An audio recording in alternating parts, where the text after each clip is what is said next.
আসসালামু আলাইকুম। বাংলাদেশে জাতিসংঘের মানবাধিকার অফিস খোলার অনুমতি দিয়েছে ডক্টর মোহাম্মদ ইউনূস। অনেকে বলতে পারেন যে মানবাধিকার অফিস খুলছে তাতে সমস্যা কি? মানবাধিকার শুনতে তো কথাটা ভালো লাগে, কিন্তু অনেক কিছুই আছে এই মানবাধিকারের আমাদের সাথে তাদের সাংঘর্ষিক।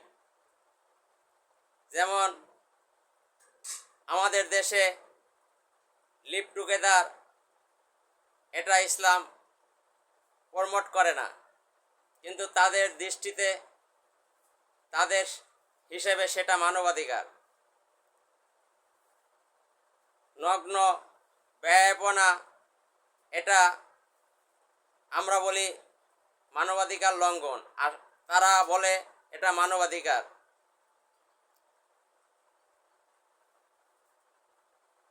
নারীর অধিকার বলতে নারীরা যে সমস্ত অসামাজিক কার্যকলাপ করে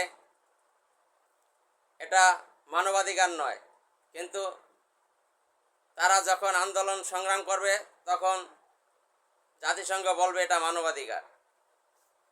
সমস্যা হচ্ছে এগুলো, এরকম আরও অনেক হাজার উদাহরণ আছে যেগুলো এখানে সংক্ষেপে বলা সম্ভব নয়।